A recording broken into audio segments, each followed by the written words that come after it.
자, 60페이지에 보시면은 대지가 둘 이상의 필지, 용도, 지역, 지구, 구역 등에 걸치는 경우 나오죠. 자, 요거는 그냥 말로 한번 해보죠.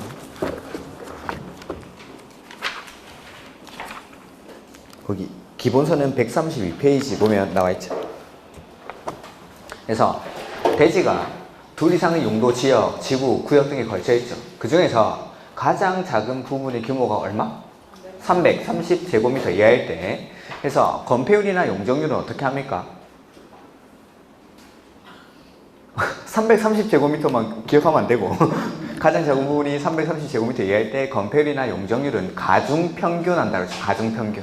가중평균. 그 다음에 건축 제한은 대지 중에서 가장 넓은 면적이 속하는 용도, 지역 등에 관한 규정을 적용합니다. 이렇게. 그래서 줄글로 쭉 나오면 그냥 가중평균한다라고 하면 되는데, 계산 문제로 나왔을 때는 각각 구해서 더해서 구하면 된다라고 했죠. 이렇게. 나중에 계산 문제를 한번 풀어보도록 하고, 그 다음에 만약에 도로변을 따라서 띠 모양으로 지정된 상업지역에서는 기준이 얼마로 바뀌죠? 660제곱미터 이하. 그 다음에 건물이 고도지구에 걸치죠? 이럴 때는 뭐에 대해서? 건물이랑 대지 전부에 관해서 무슨 규정을 적용하죠? 고도지구에 관한 규정을 적용한다. 그 다음에 건물이 방화지구에 걸치죠? 그럴 때는 그 전부. 일단은 그 방화지구 그 전에 그 전부가 뭐죠? 건물 전부에 대해서만, 건물에 대해서만 방화지구에 관한 규정을 적용합니다. 다만 방화지구가 아닌 곳의 경계가 방화벽으로 구획되어 있을 때, N은 방화지구에 대해서는 그대로 방화지구에 관한 규정을 적용하는데 방화지구가 아닌 곳에 대해서는 그러하지 아니하다. 그 다음에 대지가 녹지지역과 그 밖의 용도지역, 지구, 구역 등에 걸칠 때 N은 원칙은 각각. 녹지지역에 걸칠 때는 각각. 다만 녹지지역이 규모가 얼마죠? 330제곱미터일 때, 가장 작은 부분이 녹지지역이고 그 부분의 규모가 330제곱미터 이하일 때는 제외되니까 각각이 아니라 큰 부분으로 흡수해줬습니다. 작은 녹지지역을. 그리고 녹지지역에 있는 건물이 고도지구나 방화지구에 걸치죠? 그럴 때는 각각이 아니라 고도지구나 방화지구에 관한 규정을 적용한다. 요게 둘 이상의 용도, 지역 등에 걸치는 경우에 대한 특례 같은 것들. 그 다음에 요까지 문제 한번 보죠. 그래서 60페이지 32번 문제. 틀린 것. 대지 중 330제곱미터 이하인 부분에 대해서는 그 한 필지 대지 중 행위 제한이 가장 강한 지역이 아니라 가장 넓은 면적이 속하는 용도, 지역, 지구, 구역에 관한 규정을 적용한다. 그렇죠? 가장 넓은 면적이 속하는 용도, 지역. 그 다음에 두 번째, 한 필지 대지는 둘 이상의 용도, 지역이 중복하여 지정될 수 없으나 두 개 이상의 용도, 지역으로 걸쳐서 지정될 수는 있다. 그렇죠? 하나의 토지에 지역이 두 개가 될 수는 없지만은 이 하나의 토지가 이렇게 여기까지는 주거지역, 여기까지는 상업지역 이렇게 걸쳐서 지정할 수는 있다는 거. 그 다음에 3번, 건축물이 고도지구에 걸쳐 있는 경우에는 어디에 대해서? 건물이랑 대지 전부에 대해서 고도지구 안의 규정을 적용하죠. 그 다음에 4번, 하나의 건물이 방화지구에 걸쳐 있는 경우에는 그 건축물 및 대지 아니고 그 전부였죠. 그 전부가 뭐죠? 건물 전부, 대지는 아니고 건물에 대해서만 방화지구에 관한 규정을 적용하죠. 단 그 경계가 방화벽으로 구획됐을 때는 제외한다. 그 다음에 5번, 하나의 대지가 녹지지역과 그 밖의 용도지역, 지구, 구역에 걸쳐 있는 경우에는 원칙은 각각. 근데 가로 안에 가장 작은 부분이 어디고? 녹지지역이고, 녹지지역의 규모가 330제곱미터 이하일 때는 제외하니까 그 작은 녹지지역을 큰 부분으로 흡수해서 쓰게 해줍니다. 이렇게. 그 다음에 33번, 건축물의 4분의 1과 대지의 절반 이상이 고도지구에 걸쳐 있는 경우 고도지구에 관련된 규정으로 설명 옳은 거. 그러니까 건물이 고도지구에 걸쳐 있다 이 말이죠. 그냥 이럴 때는 대지랑 건물 전부에 대해서 고도지구에 관한 규정을 적용해야죠. 대지랑 건물 전부에 대해서. 그래서 2번이 그냥 정답입니다. 그래서 4분의 1이 걸쳐있든 뭐가 걸쳐있든 걸려있으면 됩니다. 그래서 걸려있다 이 말이고. 그 다음에 34번 문제. 이런 계산 문제들은 그냥 각각 구해서 더하면 됩니다. 각각 구해서. 그래서 보면은 이 법이 허용하는 최대 연면적이라고 했으니까 근린상업지역에서 쓸 수 있는 연면적, 그 다음에 일반 주거지역에서 쓸 수 있는 연면적을 더해서 구해가지고 더하면 되는 거죠. 그래서 근린상업지역의 용적률은 700이죠. 그 다음에 일반 주거지역은 200이니까 근린상업지역이 600이고 600제곱미터인데 용적률이 700이면은 얼마를 곱해주면 되죠? 700을 곱하면 안 되고 7을 곱해야지. 700%니까 퍼센트를 떼면은 점이 앞으로 2칸 이렇게 7을 곱해요. 7을. 그러면 67 42 4200 이거에 근린상업지역에서 쓸 수 있는 연면적. 그 다음에 일반은 400인데 200%죠 용적률이. 그럼 얼마를 곱해주면 되죠? 400에다 2 곱하면 800. 그러면은 이거 두 개 더하면 이 대지 전체에서 쓸 수 있는 연면적이 나오죠. 그래서 5000제곱미터 이렇게. 그래서 각각 구해서 더하면 됩니다. 그냥 각각 구해서. 그 다음에 35번 보시면은 건물이 고도지구에 걸쳐 있죠. 그럴 때는 대지랑 건물 전부에 대해서 고도지구에 관한 규정을 적용하면 되죠. 그래서 고도지구의 행위 제한을 적용받는 부분을 옳게 연결한 거 싹 다. 대지랑 건물 전부에 대해서 고도지구에 관한 규정을 적용하죠. 건물이 고도지구에 걸쳐 있으니까 대지랑 건물 전부에 대해서 고도지구 A, B, C, D 싹 다 고도지구에 적용을 받습니다. 이렇게 고도지구에 걸쳐 있으니까 대지랑 건물 전부에 대해서. 그 다음에 36번 보면은 하나의 대지가 다음의 그림과 같이 둘 이상의 용도 지역에 걸치는 경우 어떤 용도 지역에 관한 건축 제한이 적용되는가 해서 일단 가장 작은 부분이 농림지역이고 330제곱미터 이하라고 되어 있죠. 그럴 때 얘는 일단 농림지역은 큰 부분으로 흡수해야겠죠. 관리지역으로. 그 다음에 녹지지역에 또 걸쳐있죠. 녹지지역에 걸치면은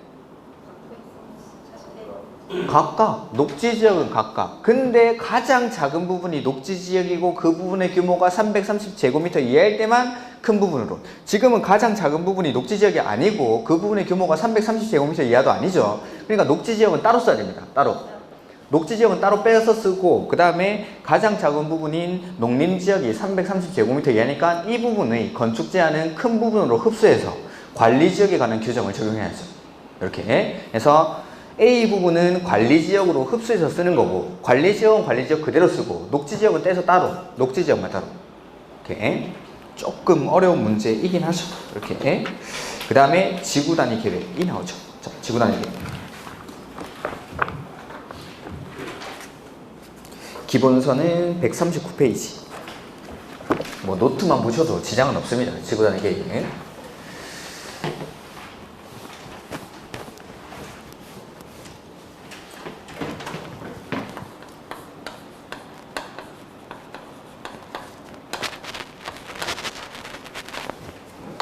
지구단위 계획은 지구단위란 말이랑 요 계획이란 말이 결합이 되어 있어요.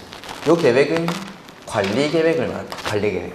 그래서 지구단위 계획은 지구 단위로 수립하는 관리 계획이다 이 말이죠. 그래서 지구 단위로 수립하니까 역시 관할의 전부에 수립합니까? 일부에 수립합니까? 지구 단위니까 일부에. 관할을 다른 말로 하면 도시군 계획 수립 대상 지역이죠. 관할이 도시군 계획의 수립 대상 지역이니까. 그래서 요게 또 써드리죠. 아예. 도시, 군, 계획, 수립, 대상 지역의 일부. 도시군 계획 수립 대상 지역이라는 말이 나오면 그 뒤에는 반드시 일부만 나와야 됩니다. 전부는 아니고. 좀 이따 한번 보여드리고, 목적은 토지 이용을 합리화하기 위해서 토지 이용을 합리화하고 기능을 증진시키고 미관을 개선하고 양호한 환경을 확보하기 위해서 수립하는 관리 계획의 일종이 지구 단위 계획입니다. 지구 단위 계획. 그래서 도시군 계획 수립 대상 지역의 일부에 대해서 토지 이용을 합리화하고 기능을 증진시키고 미관을 개선하고 양호한 환경을 확보하기 위해서 수립하는 관리 계획. 이걸 지구 단위 계획. 그래서 지구 단위 계획은 먼저 어디를 합리화시킬지를 지정을 해주죠. 그리고 지정이 되고 나면 이 지구 단위 계획에서 규제를 어떻게 할지는 지구 단위 계획을 수립을 해서 정합니다. 지구 단위 계획을 통해서 지구 단위 계획 구역을 관리를 하는 거죠. 자, 지구 단위 계획 구역 지정은 어떻게 합니까?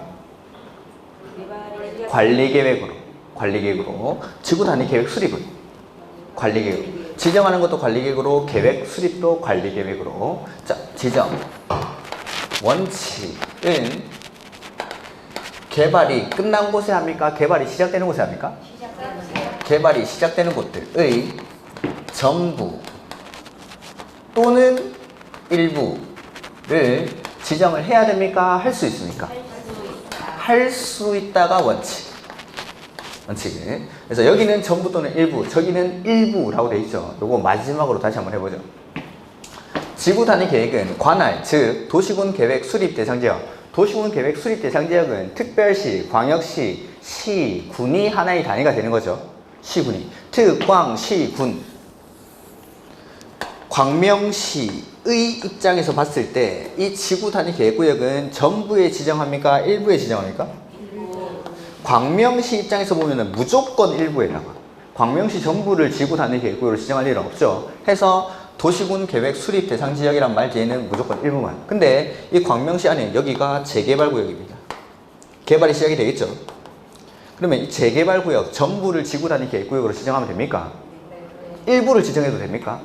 그래서 개발이 시작되는 곳들, 특정한 지역, 지구, 구역들, 도시개발구역, 정비구역, 택지개발지구, 대지조성사업지구, 산업단지와 준산업단지, 관광단지와 관광특구 등등등 특정한 지역, 지구, 구역들이 나왔으면 거기는 개발이 시작되는 곳이니까 그 뒤에는 전부가 나와도 되고 일부가 나와도 되고. 원칙은 해야 됩니까? 할 수 있습니까? 할 수 있다가 원칙. 근데 예외적으로 지정을 하여야 한다가 있는 곳이 있죠. 이게 어디죠? 정, 태, 공, 시, 또 정비구역, 택지 개발 지구에서 뭐하고 나서?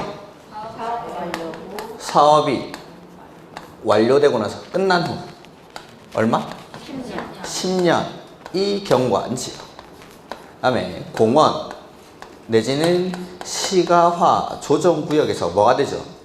해제되거나 녹지지역에서 주거지역, 상업지역, 공업지역으로 변경되는 지역 중 면적이 30만 제곱미터 이상인 지역. 이런 곳은 지정하여야 한다. 이렇게 해서 보면 전에 한번 말씀드렸던 게 이 앞에 있는 것들. 정비구역, 그 다음에 택지개발지구, 공원이나 시가화 조정구역에서 해제되는 지역, 그리고 녹지지역에서 주거지역, 상업지역, 공업지역으로 변경되는 지역. 얘네들은 싹 다 여기 임의적 지정 대상에 다 있는 것들입니다. 이렇게. 근데 요 뒤에 여기 이 빨간색 박스 안에 있는 조건이 들어갔을 때 요 조건이 붙여줘야 하여야 한다 그래요. 요 두 개가 결합이 돼요. 그래서 유의하셔야 될 게 요거 빨간색 박스에 들어가는 내용을 살짝 빼고 시험에 출제를 할 겁니다. 공원에서 해제되는 구역은 지구 단위 계획구역으로 지정하여야 한다. 맞습니까? 틀렸습니까? 틀렸죠. 공원에서 해제가 되면서 면적이 얼마? 30만 제곱미터 이상일 때. 그 다음에 택지개발지구는 지구 단위 계획구역으로 지정하여야 한다. 맞습니까? 틀렸습니까? 틀렸죠. 택지개발지구에서 사업이 완료되고 나서 10년이 경과한 지역이 하여야 한다. 해서 이 두 가지가 결합을 해야 하여야 한다지. 노란색 박스 요것만 나오면은 할 수 있는 지역들, 요 위에 있는 할 수 있는 지역이면 노란색 박스만 나오면 요게 지구 단위 계획구역의 지정에 관한 부분 해서 요 한번 보면은 기본서에 하나만 좀 추가적으로 말씀드릴 게 있어가지고 141페이지 뭐 이런 나오는데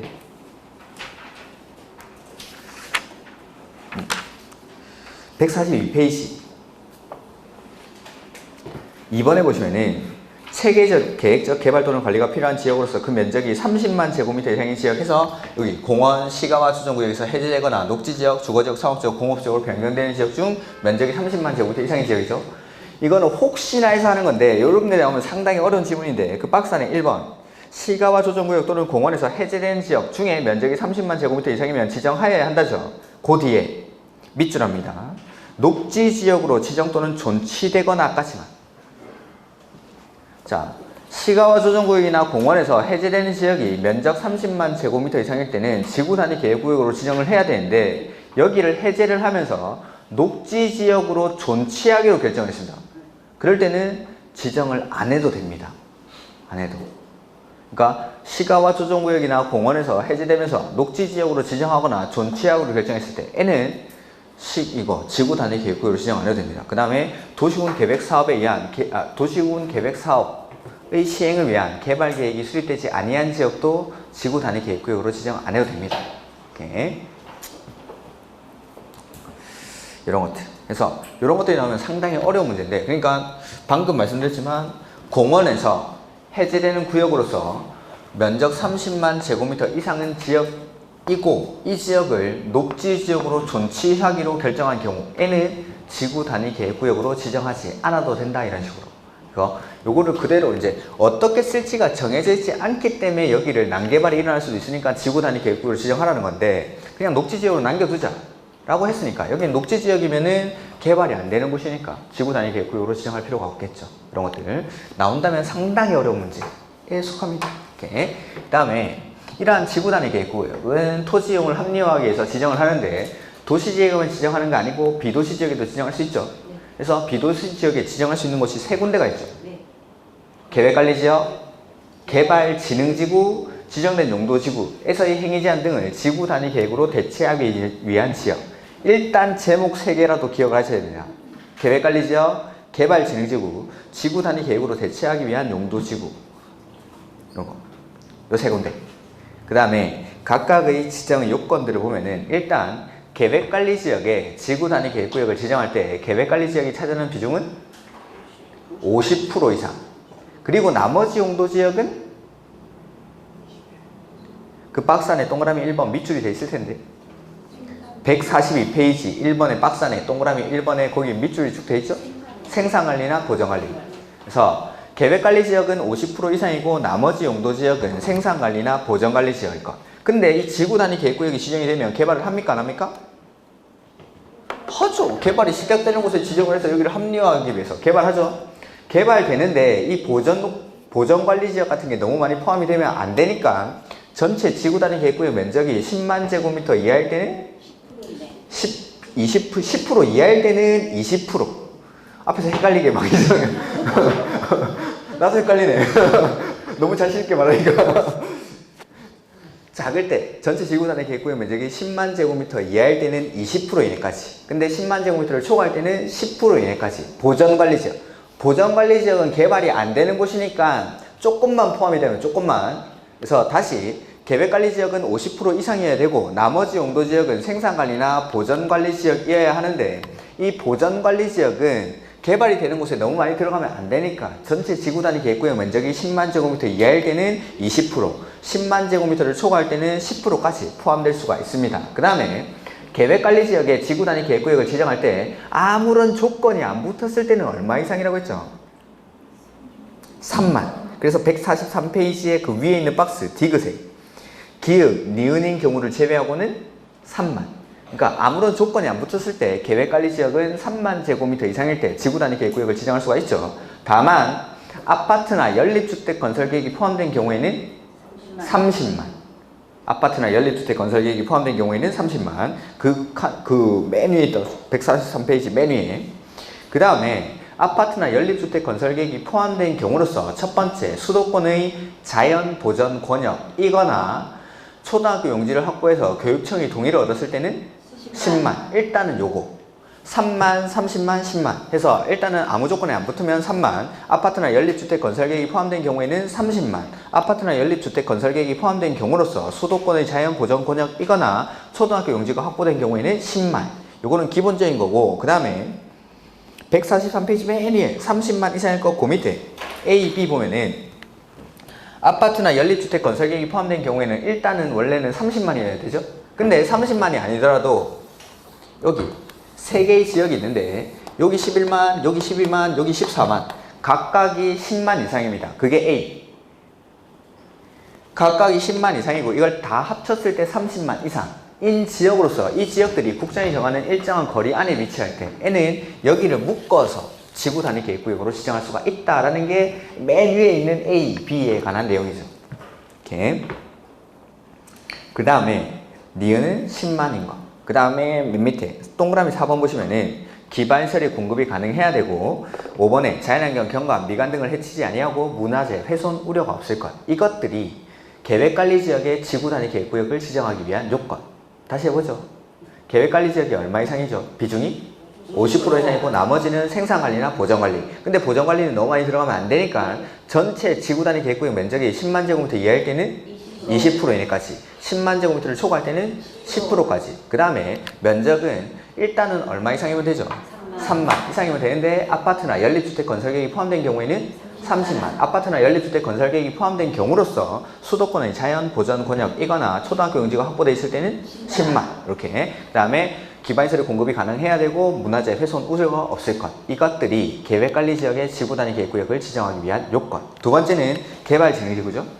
개발진흥지구에도 위 1의 3에서 5까지 3에서 5. 3만, 30만, 10만 기반시설이 공급이 가능할 것, 문화재 훼손 우려가 없을 것, 이 요건을 그대로 충족을 하고 추가적으로 이 개발진흥지구는 5가지로 세분이 되죠?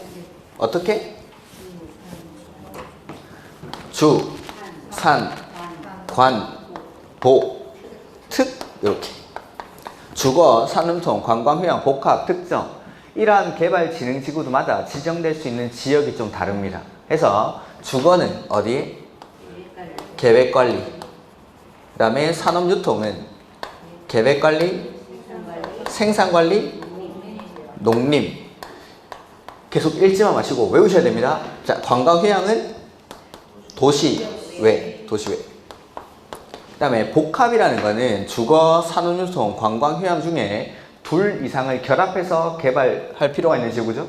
그래서 이 복합 안에는 주거 기능이 포함되어 있을 수도 있고 주거 기능이 빠져 있을 수도 있습니다. 이때 주거 기능이 포함되어 있으면은 주거를 따라갑니다. 근데 주거 기능이 빠져 있을 때는 산업 유통 따라서 이렇게. 그다음에 특정은 계획 관리. 해서 요거 말씀드릴 때 일단 계획 관리 지역은 싹 다 됩니다. 계획 관리 지역. 계획 관리 되죠. 산업 유통도 계획 관리 되죠. 관광 휴양은 도시 외니까 계획관리 되죠. 그 다음에 복합은 주거 따라가도 계획관리 되고 산업유통 따라가도 계획관리 되고 특정은 계획관리 되고. 그래서 계획관리 지역에 지정된 주거개발진흥지구는 지구단위 계획구역으로 지정할 수 있다. 이런 식으로 출제가 됩니다.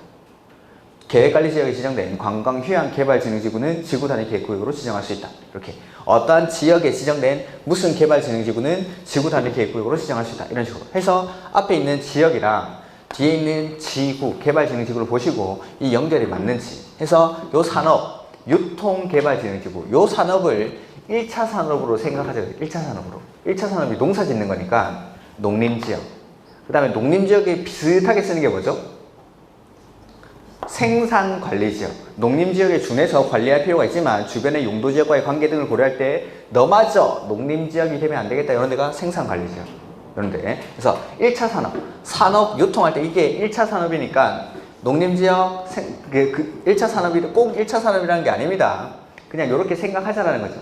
그래서 농사짓는 농림지역이랑 생산관리지역, 그 다음에 계획관리지역. 이렇게. 오늘 너무 힘들어 하시니까 제가 여담을 잠깐 저번주에 이제 서울 올라오면서 유튜브를 보는데 유튜브 보니까 갑자기 인간극장이 돼요. 인간극장. 2주 전쯤에 하는 인간극장 같은데 거기 23살 동갑내기 부부가 나옵니다. 23살. 남자는 축사를 크게 하는 집의 아들이고 여자는 전라도에서 벼농사를 크게 짓는 집의 딸입니다. 이 두 사람이 이제 고등학교를 졸업하고 대학교를 가는데 둘 다 농수산대학이라는 게 있다면 또 그런 게 있는지 처음 알았는데, 그래서 이 남자는 축사를 물려받기 위해서 축산업과에 진학을 하고 여자는 작물재배과인가? 여기 진학을 한 겁니다. 이렇게 해서 학교에서 만나가지고 학교에서 만나서 사고를 쳐가지고 결혼을 한 거죠. 결혼해가지고 여기 이 사람이 충북 괴산인가 그쪽에서 축사를 하는데 이 여자한테 이제 프로포즈를 하면서 나랑 같이 소 키울래? 이렇게 너무 멋지지 않습니까? 난 소도 없고 뭐라고 해야 되지? 난 소가 없는데 나랑 같이 소 키우자고. 진짜 너무 멋있어가지고. 근데 이 여자도 되게 마인드가 좋더라고. 23살이면 이제 23살인데 한창 놀라인데 자기는 막 클럽 같은데 너무 싫다면서 시끄러운 데 싫어하고 차라리 이런 데서 이렇게 경치 좋은 데서 이런 거 공기 좋은 공기 마시면서 이런 데 있는 게 훨씬 마음이 편해진다. 이 여자를 보면서 저런 여자 어디 없나 이런 생각. 이런 거 보면서 그냥 도시에서 이렇게 막 스트레스 받고 사느니 그냥 아침에 일어나가지고 소 밥 주고 낮에 이렇게 또 소 밥 주고 낮에 이제 밭일하고 이런 것도 괜찮겠다라는 생각을 잠깐 하다가 그렇지 나는 농사일 같은 거는 할 놈이 아니지라는 생각으로 바로 꿈을 접었는데 이런 거 보니까 되게 좋아 보이더라고요. 이런 것들이 그냥 도시에서 되게 이렇게 스트레스 받고 사느니 시골에서 이렇게 사는 것도 괜찮다는 생각을 잠깐 했었습니다. 갑자기 농림지역을 보니까 그 생각이 나서 23살이 그렇게 이렇게 막 농사 짓고 하기가 힘든데 되게 둘 다 마인드가 되게 좋더라고요.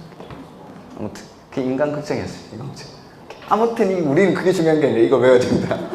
각각의 개발진흥지구마다 지정될 수 있는 지역이 이렇게 달라집니다. 나중에 문제에 나오니까 다시 한번 연습해 보겠습니다.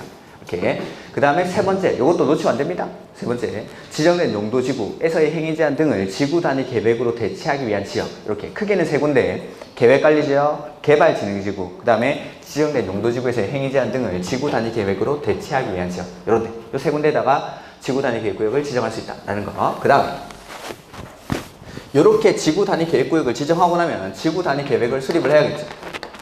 지구 단위 계획의 내용에 꼭 들어가야 되는 게 용기 해서 첫 번째 용이 건축물의 용도 제한, 건폐율, 용적률, 건축물 높이의 최고한도, 최저한도. 두 번째는 기는 기반 시설의 배치와 규모수. 자, 이 계획의 내용을 좀 보죠, 책은. 그래서 144페이지. 지구 단위 계획의 내용에 꼭 들어가야 되는 게 거기 동그라미 2번이랑 그 옆에 페이지에 동그라미 4번.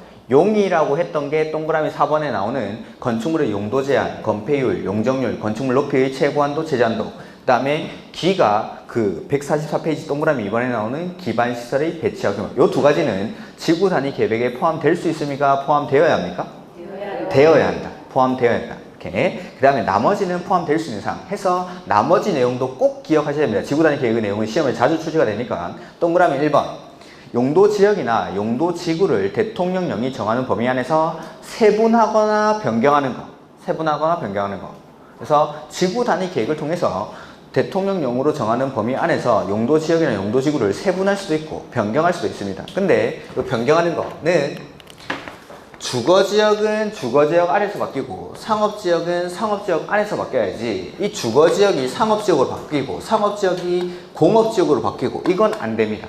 이건 원칙적으로 아주 예외적인 경우에 되긴 되는데 그거는 기억하지 마시고 그냥 원칙은 주거지역은 주거지역 안에서 상업지역은 상업지역 안에서 변경이 돼야 됩니다. 마찬가지 경관지구가 원래는 이게 시가지 경관지구였는데 이걸 특화 경관지구 이런 식으로 바꾸는 건 됩니다. 근데 다른 용도지구로 바꾸는 건 허용하지 않습니다. 그 다음에 주거개발진흥지구를 복합개발진흥지구로 변경한다. 이런 것들은 됩니다. 근데 개발진흥지구를 특정용도 제한지구 이렇게 바꾸는 건 안 된다는 거. 그래서 대통령령이 정하는 범위 안에서만 변경이 돼야 됩니다. 원칙적으로. 그래서 주거지역은 주거지역 안에서 상업지역은 상업지역 안에서 바뀌어야 한다라는 것들은 시험에 이미 출제가 됐고 이번에 1의 2, 동그라미 1의 2 기존의 용도지구에서의 행위 제한 등을 대체하기 위한 사항 이런 것들도 들어가야 되죠. 그 다음에 동그라미 2번을 했고 그 다음에 3번 도로로 둘러싸인 맨 밑에 나오죠. 맨 밑에 도로로 둘러싸인 1단의 지역 내지는 계획적인 개발 정비를 위해서 구획된 1단의 토지의 규모와 조성 계획 그 다음에 4번 했고 5번 건축물의 배치, 형태, 색채, 건축선, 배, 형, 색, 건이라고 했던 거 그 다음에 환경관리계획, 경관계획, 교통처리계획 요까지만 그 밑에 것들은 뭐 굳이 보실 필요는 없습니다. 근데 보시면 8번에 보면은 디귿의 간판의 크기, 뭐 형태, 색채, 재질 이런 거 나오죠. 어떤 지역 가면은 상업지역에 딱 가보면은 간판의 크기가 똑같이 이렇게 돼 있는 데 있습니다. 그런 데는 다 지구 단위 계획으로 규제를 한 겁니다. 그게. 그러니까 간판이 이렇게 밖에 이렇게 우리 이런 데처럼 지 맘대로 생기면 보기가 안 좋죠. 그래서 신도시 이런 데 상가들에 가보면은 간판의 크기라든지 모양 같은 것들을 다 규제를 합니다. 그러니까 그게 다 지구 단위 계획으로 하는 거예요. 이렇게. 그 다음에 나머지 이제 법률 규정에 관한 지구 단위 계획 수립을 통해서 이제 행위 제한을 하겠죠. 지구 단위 계획 구역에서는 행위 제한을 강화합니까? 완화합니까? 강화도 하고 완화도 하는데 강화하는 건 너무 많으니까 우리는 완화하는 것만 배우죠. 해서 국계법에서 세 가지가 건축 제한, 건폐율, 용적률. 그 다음에 건축법에서 완화되는 규정이 5가지 있어요. 대지와 도로와의 관계, 그 다음에 대지 안의 조경, 그 다음에 건물의 높이 제한, 그 다음에 일조 등의 확보를 위한 높이 제한, 그 다음에 공개공지, 그 다음에 주차장법에 따른 부설주차장의 설치 기준. 이렇게 9가지. 그래서 건축법에서 완화되는 규정들은 제가 이렇게 배웠습니다. 돼지 2마리가 높이 올라가서 어디에서 놀죠? 공개공지에서 놀거든요. 돼지 2마리가 높이 올라가서 공개공지에서 논다.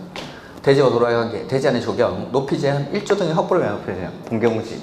그 다음에 완화되는 범위가 도시지역이랑 비도시지역으로 구분해서 좀 다른데 국계법 규정은 똑같이 완화가 됩니다. 그래서 도시지역, 비도시지역, 건축 제한 둘 다 완화되고 건폐율은 얼마까지? 150%. 비도시지역도 용적률은 200%까지. 그 다음에 높이 제한은 120%까지. 어디에서만? 도시지역에서만. 부설주차장 설치 기준은 100%까지. 역시 도시지역에서만.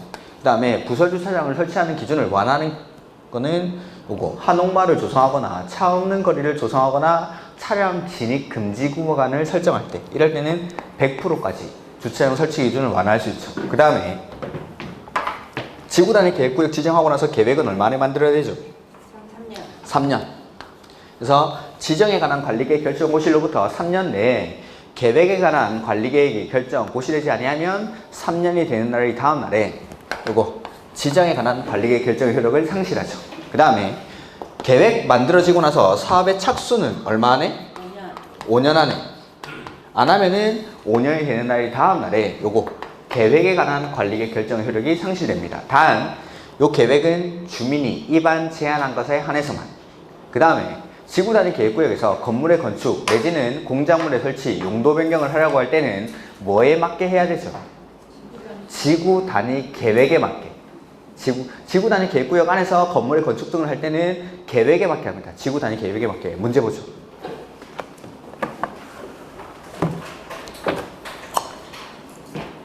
(64페이지) 지구 단위 계획구역을 지정할 수 없는 자. 지구 단위 계획구역 누가 지정합니까? 결정권자가. 관리계획 결정권자가. 그러면 관리계획 결정 원칙 시, 도, 대도시, 예외적으로 국장, 그 다음에 시장, 군수는 지구 단위 계획구역 지정할 수 있습니까? 네. 지구 단위 계획구역의 지정이나 변경, 지구 단위 계획의 수립이나 변경에 관한 사항에 대해서 시장, 군수가 입안한 건 누가 결정하죠? 시장, 군수가. 그래서 이 사람들이 관리계획의 결정권자. 지구 단위 계획에 대해서만큼은 이 사람들이 결정권자. 그러면은 국장, 시, 도, 시, 군, 에블바디가 하죠. 구청장이 그렇죠. 구청장 답은 뻔하죠. 구청장은 아예 관리계획 결정권자 자체에 없죠. 이런 사람들. 그 다음에 2번. 지구 단위 계획구역을 지정할 수 있는 지역에 해당하지 않는 것. 개발이 시작되는 곳이 아닌 곳입니다. 개발이 안 되는 곳 찾으면 됩니다.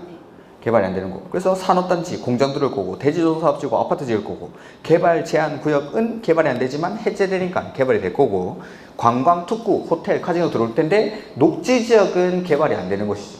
녹지지역에서 주거지역, 상업지역, 공업지역으로 변경되는 지역이 지정할 수 있는 지역. 녹지지역에서 주거지역, 상업지역, 공업지역으로 변경되는 지역. 그 다음에 3번. 지구 단위 계획구역의 지정 대상 지역에 해당하지 않는 것. 역시 개발이 안 되는 곳을 찾으면 됩니다. 개발이 안 되는 곳. 그러니까 이 지구 단위 계획구역의 지정에 관한 문제에서는 해결하는 방법이 되게 간단한데, 이 지정에서는 지문이 하여야 한다 내지는 할 수 있다, 이렇게 2가지로 끝납니다.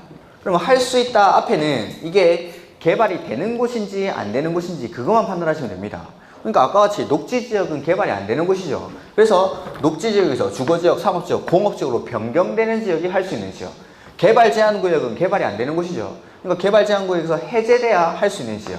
근데 하여야 한다 앞에는 뭐가 나와야 되죠? 요것만 이상한 거 나오면 안 되고. 그래서 문장의 끝에 하여야 한다로 끝나는지 할 수 있다로 끝나는지 보고, 할 수 있다로 끝나면은 개발이 되는 곳인지 안 되는 곳인지 그것만 판단하시면 되고, 하여야 한다로 끝났을 때는 요거 말고 이상한 거 나오면 다 틀린 지문. 오케이. 그리고 할 수 있다 요 앞에는 개발이 시작되는 곳들이 나오죠. 이 할 수 있다 나오는 특정한 지역, 지구, 구역들 뒤에는 전부가 나와도 되고 일부가 나와도 되고, 다만 도시군 계획 수립 대상 지역 뒤에는 일부만. 그래서 여기 지정 대상 지역에 해당하지 않는 것, 개발이 시작되는 곳이 아닌 곳, 도시개발구역 개발하겠죠. 관광특구, 관광단지 개발되고, 개발 밀도 관리구역은 개발이 안 되는 곳이죠. 개발 밀도 관리구역은 기반시설 설치가 곤란한 지역이니까 용적률을 반토막을 내면서 개발 못하게 억제하는 곳, 개발이 아예 안 되는 곳이니까. 오케이. 그 다음에 나머지는 그냥 한번 읽어만 보시고, 그 다음에 임의적 지정 대상에 1번에 나와 있던 게 용도지구입니다. 5번 지구, 그 5번에. 그래서 용도지구 위에도 지구단위 계획구역을 지정할 수가 있죠. 기존의 용도지구에서의 행위제한 등을 지구단위 계획으로 대체하기 위해서 용도지구 위에다가 지구단위 계획구역을 지정할 수가 있습니다. 오케이. 4번. 의무적 지정 대상에 해당하지 않는 것. 주거지역에서 녹지지역. 틀렸죠. 녹지지역에서 주거지역으로 바뀌어야죠. 오케이. 너무 쉽죠. 나머지는 이런 것들이니까 정비구역이나 택지개발지구에서 사업이 끝난 후 얼마? 10년. 그 다음에 시가와 조정구역이나 공원에서 해제되는 지역 중 면적이 30만 제곱미터 이상. 그 다음에 녹지지역에서 주거지역, 사업지역, 공업지역으로 변경되는 지역 중 면적이 30만 제곱미터 이상인 지역. 그 다음에 5번 틀린 것. 지구단위 계획구역의 지정권자는 관리계획 결정권자인 국장, 시도의사, 대도시장만의 고유권한입니다. 만 이런 거 나오면 틀렸죠. 아까 시장, 군수도 지구단위 계획구역 지정할 수 있습니까? 네. 그래서 시장, 군수도 할 수 있죠. 국장, 시, 도, 대도시만 하는 게 아니라 시장, 군수도 할 수 있습니다. 2번 녹지지역에서 주거지역, 사업지역, 공업지역으로 변경되는 지역 중 체계적인 개발 또는 관리가 필요한 지역으로서 면적이 30만 제곱미터 이상의 지역은 지정하여야 한다. 그렇죠?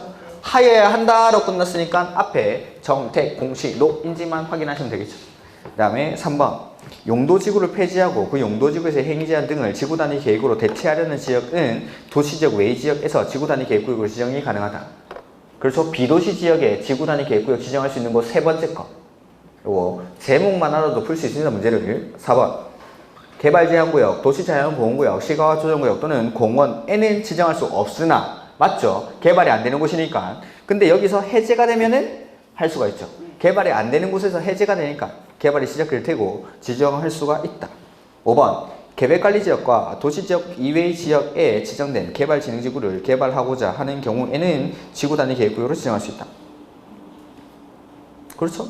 비도시 지역에 계획관리지역, 개발진흥지구 이런 데 지정할 수 있는 지역. 그 다음에 아까 3번에 있는 거, 3번 지문에 용도지구를 폐지하고 그 용도지구에서 행위제한 등을 지구단위 계획으로 대체하기 위한 지역, 요런 데, 요 세 군데는 비도시 지역에 지정할 수 있는 곳. 그 다음에 6번 틀린 거. 지구단위 계획은 도로, 상하수도 등 대통령령으로 정하는 도시군 계획시설의 처리, 공급 및 수용 능력이 지구단위 계획구역 안에 있는 건축물의 연면적, 수용 인구 등 개발 밀도와 적정한 조화를 이루도록 하여야 한다. 왠지 맞을 것 같지 않습니까? 이런 것들. 그냥 원론적인 문장이죠. 그냥 이렇게. 계획을 수립할 때는 당연히 기반시설의 수용 현황들은 고려해야겠죠. 2번 지구단위 계획구역 안에서 건축물을 건축하거나 건축물의 용도를 변경하고자 할 때는 뭐에 맞게? 지구단위 계획에 맞게. 지구단위 계획구역 안에서 건물을 건축하거나 용도 변경하거나 공작물을 설치할 때는 용도 지역에서의 행위 제한에 맞게 하는 게 아니라 그 지구단위 계획에 맞게 합니다. 지구단위 계획에 맞게. 지구단위 계획구역이 지정되고 나면 요거 계획을 통해서 이 구역을 규제를 하기 때문에 지구단위 계획구역에서 어떠한 행위를 할 때는 계획에 맞게 해요. 계획에 맞게. 지구단위 계획에 맞게. 3번 지구단위 계획구역은 국장, 시도지사, 시장, 군수, 구청장 빠져요. 구청장. 구청장은 아예 결정권자 같은 데 없죠.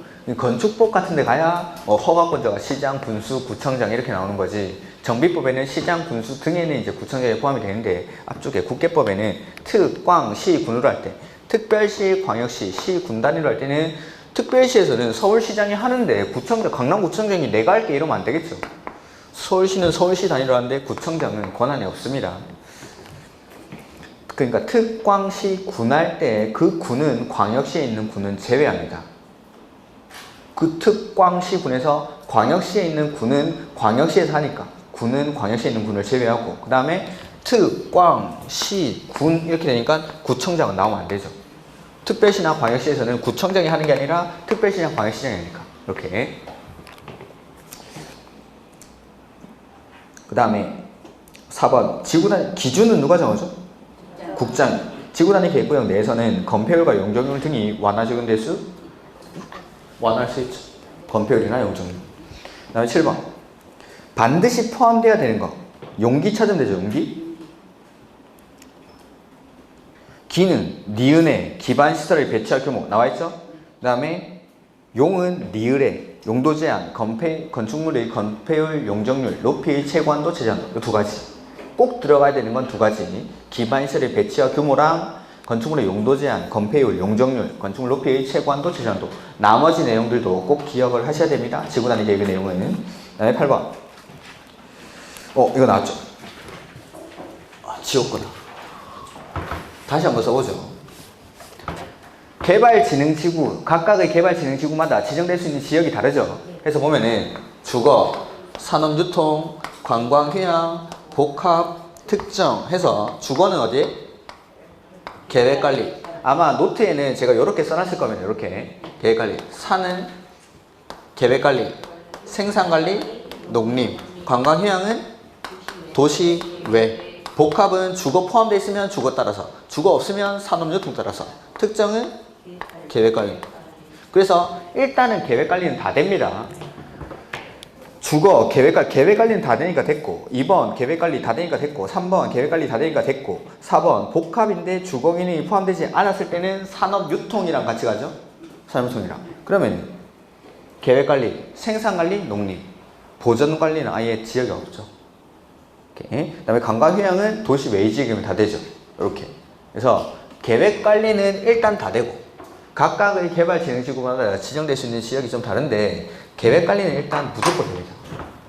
그것만 알아도 1번부터 3번까지는 그냥 넘어가면 되는 거죠. 계획관리 된다는 거. 그 다음에 산업유통 요것만 좀 따로. 산업유통만. 그래서 계획관리, 생산관리, 그 다음에 농림. 농림지역에 비슷하게 쓰는 거. 계획관리, 생산관리, 농림. 이렇게. 그 다음에 관광휴양은 도시외. 그러면 관광휴양은 자연환경 보전지역에 지정된 관광휴양 개발진흥지구도 지구단위 계획구역으로 지정할 수 있습니까? 자연환경 보전지역인데 지정할 수 있습니까? 네, 도시외니까. 조금 강조하면 겁내고 맞죠? 보전관리 뭐 이런 데도 다 됩니다. 도시외면 다 됩니다. 도시외면.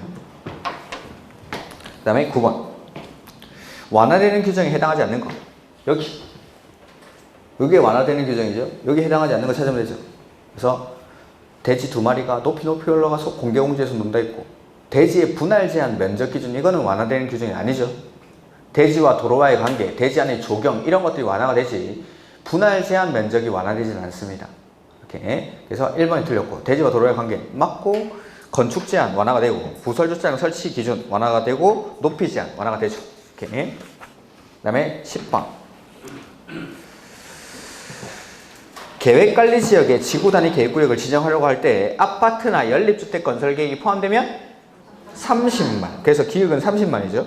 근데 자연보전권역인 경우나 초등학교 경제가 확보되어 있을 때는 10만. 그래서 니은은 10만. 그 다음에 기타 지역 아무 조건이 안 붙으면 3만. 30만, 10만, 3만. 이런 것들. 그 다음에 11번. 틀린 거.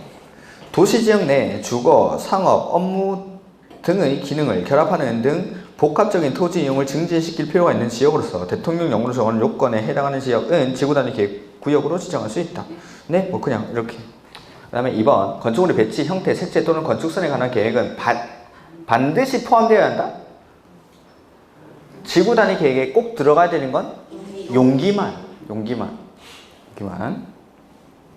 그 다음에 3번 도시지역 내에 유휴 토지를 효율적으로 개발하거나 교정시설, 군사시설 등을 이전 또는 재배치하여 토지용을 합리화하고 그 기능을 증진시키기 위해서 집중적으로 정비가 필요한 지역으로서 대통령령으로 정하는 요건에 해당하는 지역은 지구단위 계획구역으로 지정할 수 있다. 이런 것들은 그냥 한번 읽어만 두십시오.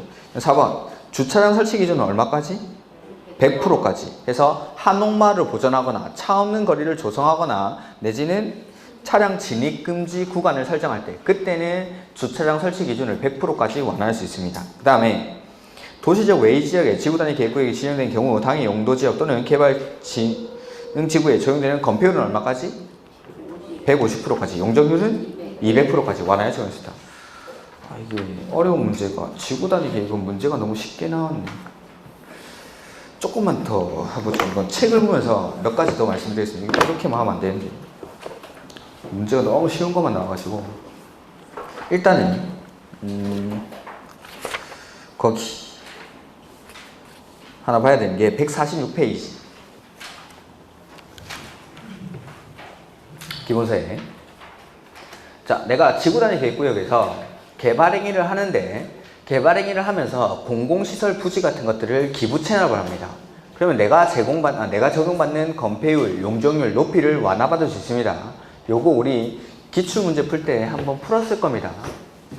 그래서 거기 146페이지에 박스 안에 나오는 게 제가 방금 말씀드린 거 완화되는 건폐율이나 용적률 구하는 공식인데 일단은 완화되는 건폐율 요것만 하겠습니다. 요것만 용적률은 개인적으로 풀 수 있는 분들은 그 식을 읽으면 충분히 풀 수가 있을 겁니다. 혼자 해도.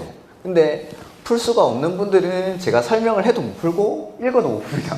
그래서 건폐율 요거 완화되는 건폐율은 충분히 제가 설명을 하면 풀 수 있으니까 일단 완화되는 건폐율만 해서 지구단위 계획구역 안에서 내가 개발행위를 하면서 공공시설, 학교용지 이런 것들을 기부 체납을 합니다. 그때 내가 완화받을 수 있는 건폐율은 해당 지역에 적용되는 건폐율에다가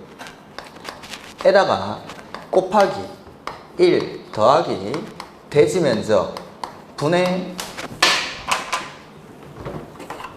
제공면적 문제를 한번 내보죠. 내가 이렇게 400제곱미터의 토지를 가지고 있는데 이 지역에 적용되는 건폐율이 40%입니다. 그 중에서 100제곱미터만큼을 내가 공공시설 부지로 제공을 했습니다. 그럴 때 내가 적용받는 건폐율은 이게 문제입니다. 이렇게 자 식을 그대로 넣어서 풀어보면은 40%에다가 곱하기 가로 열고 1 더하기 대지면적이 400 제공면적이 100 하면은 40%에다가 얼마를 곱해주면 되죠? 1.25를 곱해주면 되겠죠? 이렇게 하면은 그래서 제가 공식으로 안 풀고 그냥 풀 수 있는 방법을 말씀드렸죠. 자, 됐고. 자, 내가 전체에 가지고 있는 면적이 400이죠. 그 중에서 100을 제공했습니다. 그러면 비율로 따지면 4분의 1만큼 제공했죠? 그러면은 이 건폐율의 4분의 1만큼을 완화받습니다. 40%의 4분의 1이 10. 그럼 여기다가 완화받는 거 10% 더해주면 내가 적용받는 건폐율은 정답 이게. 그래서 공식 없이 그냥 풀어도 됩니다. 4분의 1 숫자 바꿔보죠. 자, 1000제곱미터의 토지가 있는데 이 중에서 내가 200제곱미터 만큼을 공공시설 부지로 제공을 했습니다. 그럴 때 얼마를 내줬죠? 5분의 1만큼. 5분의 1만큼. 그러면 40%에서 얼마만큼 완화받습니까? 8%. 40%에 5분의 1. 8%. 그래서 8%를 더해주면 내가 적용받는 건폐율은 48%. 이렇게. 이게 정답. 공식에 넣어서 풀어도 이 숫자가 나옵니다. 그러니까 4분의 1을 내줬으면은 건폐율의 4분의 1만큼을 완화받아서 이만큼 적용받는 거고 5분의 1만큼 내줬으면은 5분의 1만큼 완화받아서 이렇게 적용됩니다. 그러니까 올해는 국계법이 조금 어렵게 나올 수도 있는데 이런 것들이 계산 문제로 출제도 될 수 있습니다. 그러니까 완화되는 건폐율 요거는 충분히 공식을 모르시더라도 내준 만큼 완화받는다라고 생각하시면 됩니다. 근데 용적률은 공식을 가지고 풀어야 됩니다. 이런 것들은 우리 기출문제 보면은 아마 나와 있는지 모르겠는데 기억이 안 나요. 이런 것들은 제가 다음에 한번 기회가 있으면 보여드리겠습니다. 근데 문제 보시면은 용적률은 해당 지역에 적용되는 용적률에다가 더하기랑 더하기 그리고 가로 열고 밑에는 제공 후 면적이죠. 제공 후 면적. 그 다음에 위에 1.5 곱하기 해서 제공 면적에다가 제공되는 대지에 적용되는 용적률을 곱합니다. 요거 한번 해보죠. 자, 조건은 똑같이 뭐 1400에 100으로 해서 400 중에 100을 제공했습니다. 그 다음에 이 지역에 적용되는 용적률을 300이라고 해보죠. 그러면은 용적률이 300% 더하기 제공 후 면적은 얼마죠? 300. 400에서 100을 뺐으니까 300 에다가 1.5 곱하기 제공 면적이 100제곱미터 에다가 곱하기 용적률 300%를 곱해줘야 돼요. 자, 300%에다가 100을 곱하면 퍼센트 떼면 앞으로 2칸 300 300의 1.5배는 450. 그러면 300분의 450이 됩니다. 이거 나누면 1.5 정도 되죠. 1.5. 그러면 앞에 거 더할 때 뒤로 2칸 150%. 그래서 450%가 완화받아서 적용되는 용적률. 그러니까 제가 이거 풀지 말라는 거예요. 이렇게만 나와도 천만다행인데 이 450%에 적용받았죠. 요걸 나와가지고 이 대지에서 지을 수 있는 최대 연면적은 이런 문제가 나옵니다. 450%가 구했죠. 요거 구해가지고 이 대지에서 지을 수 있는 최대 연면적을 구하려면은 대지 면적에다가 4.5를 곱해주면 되겠죠. 4.5를. 그럼 대지 면적이 지금 얼마죠? 300이 돼야 됩니다. 100은 제공을 했으니까. 이런 거 또 함정입하죠. 여기는 함정팔 게 너무 많습니다. 그래서 혹시나 뭐 이런 것들 근데 계산 문제가 익숙하신 분들은 이거 푸는데 그렇게 어렵지 않습니다. 다만 내가 좀 계산 문제는 힘들다 하시는 분들은 깔끔하게 포기하시죠. 그래서 제가 수업을 대충 하는 겁니다. 이거 깔끔하게 포기하시라고. 대신에 이거는 열심히 했습니다. 제가 뭐 이거는 풀어야 됩니다. 내가 제공한 만큼 완화받는다 라고 생각하시면 됩니다. 그 다음에 우리 기출문제 하나 나왔던 게 뭐냐면은 148페이지 148페이지에 중간에 있는 음연시연의 박스 참고해서 도시지역 외의 지구단위 계획구역에서 건폐율 등을 완화 적용해서 2번에 지구단위 계획구역에서는 지구단위 계획으로 건축물의 용도, 종류 및 규모 등을 완화해 적용할 수 있다. 거기 즉 가운데 있는 박스 2번 보고 있는 겁니다. 148페이지 2번에. 그러니까 도시지역 외의 지역에서 지구단위 계획을 통해서 건축 제한을 완화할 수 있죠. 다만 그 뒤에 개발진흥지구에 지정된 지구단위 계획구역에 대해서는 공동주택 중 아파트 및 연립주택은 허용되지 않는다. 그러니까 개발진흥지구에서 건축 제한을 완화하더라도 아파트나 연립주택은 허용할 수가 없습니다. 근데 거기 밑에서 두 번째 줄 계획관리지역에 지정된 개발진흥지구는 제외한다. 그러니까 계획관리지역 빼고 나머지 지역에 지정된 개발진흥지구에서는 건축 제한을 완화하더라도 아파트나 연립주택은 허용할 수 없습니다. 반대로 말하면 계획관리지역에서는 건축 제한 완화를 통해서 아파트나 연립주택을 허용할 수 있습니까? 네. 그러니까 비도시 지역 중에 계획관리지역에서는 건축 제한이 완화가 되면은 아파트나 연립주택을 허용하는데 나머지 계획관리지역 빼고 나머지 지역에 지정된 개발진흥지구에서는 개발진흥지구라 하더라도 건축 제한 완화한다 하더라도 아파트나 연립주택을 허용할 수가 없다는 거. 요게 기출문제 나왔었습니다. 요거까지. 오케이. 요런 지문들이 좀 빠져 있어가지고 요 정도까지. 오케이. 그 다음에 조금 쉬었다가 개발행위 허가 보도록 하겠습니다. 오케이.